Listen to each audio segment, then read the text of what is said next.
Good evening, YouTubers. Well, you may not be able to see, but right now, old blue 47 Dodge Coupe, back in the garage, back on jack stands. Hey, at least I get to try out my new creeper. Alright, we took it for a shakedown run and went out yard sailing on Saturday. Ran really good. Knew it was using some oil. Had to put a quart of oil in it before we left. No big deal, right? Engine's, what, 70 years old, give or take. And got out. We're on our way home. Up over a big hill. Started to overheat. Not a big deal either. It does that. Too many people in the car. Engine's not quite strong enough. But then I noticed the oil pressure is dropping rapidly. So we pulled over, and down in here, well, that's the floor. I have the catch pan that was the telltale sign. The river of oil flowing out of the engine down onto the catch pan there and onto the road.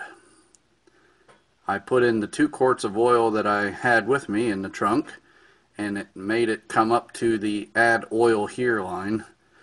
So we were about three quarts low when we pulled over. Managed to limp the car the rest of the way home and park it, only to find another river of oil flowing from underneath the car once it was parked. Everything was just leaking out. It was trying to throw up everything it had in it. The coolant overflowed because of the heat, but the heat really didn't do much damage. I pulled it over at 180, about 190, so I didn't really peg the needle. I knew when to stop. But right down there on the side of the engine, and I'm going to try and put the camera down in there, is where the old,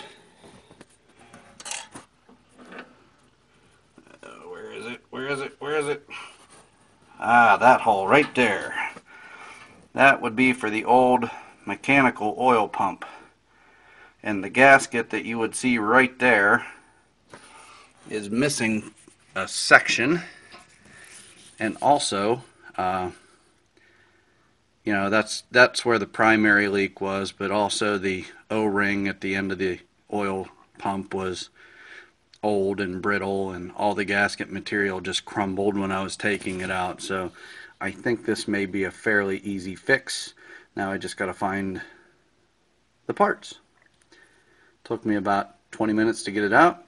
Take about 45 minutes to put everything back together,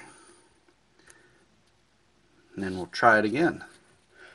Good thing I did do this though. You can see the fuel pump right there. Right there, see that?